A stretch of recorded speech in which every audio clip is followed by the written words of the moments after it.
And I know that we've had not a lot of time, but that's the way this process is, right? That's the way children's theater is too.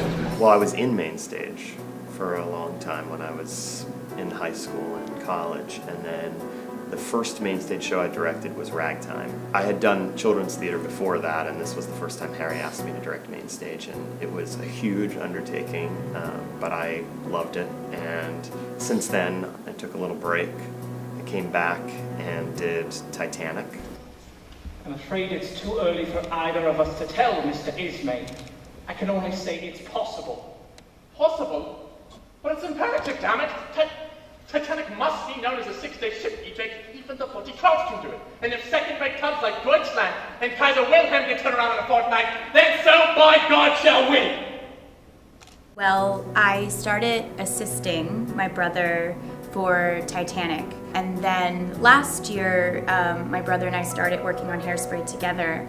And he did basically the major planning for the show. So he worked with the designers and he kind of built the concept for the show. And then he was called away to do a really important show in New York. And so I stayed and I basically took on the sole directing role to pretty much implement the process we'd come up with as a team. Rachel said this when she was working with the guys into Life the other night, a while back, is that it should feel like there's like light shooting from your chest and from your face. You know what I mean? You're that filled with pride for who you are and who these people are. Does that make sense? I think in one way it's different because it's a show that I'm extremely familiar with, and so is Rachel, and so it's a show that we've loved for a really long time, so we have some very specific ideas about it. Whereas with some of the other shows, you kind of have to figure things out as you go, and with Fiddler, it's like we really knew what we wanted coming in. We have very different processes that really complement each other, so we're coming up with much more layered and complex ideas because we're in the space together. So, you know, it's better to have two different types of minds when you're working on something like that.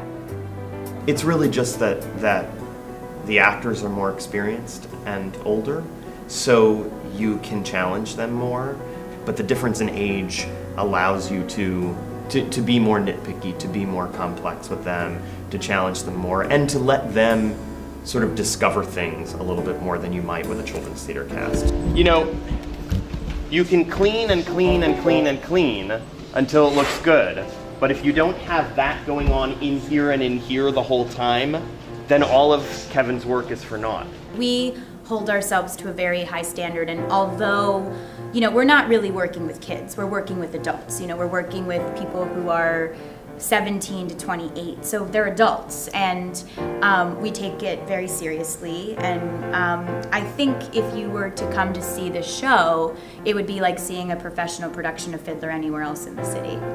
I've had the honor of, you know, and privilege of working in some professional theaters in Philadelphia as well as Pittsburgh and just recently in New York, and the quality of the shows that we put on here are just as good as any professional theater that you would see in Philadelphia. And a lot of people sort of are always kind of stunned, and they say, you know, are these people professional actors? And you know, they are essentially, they're just starting out.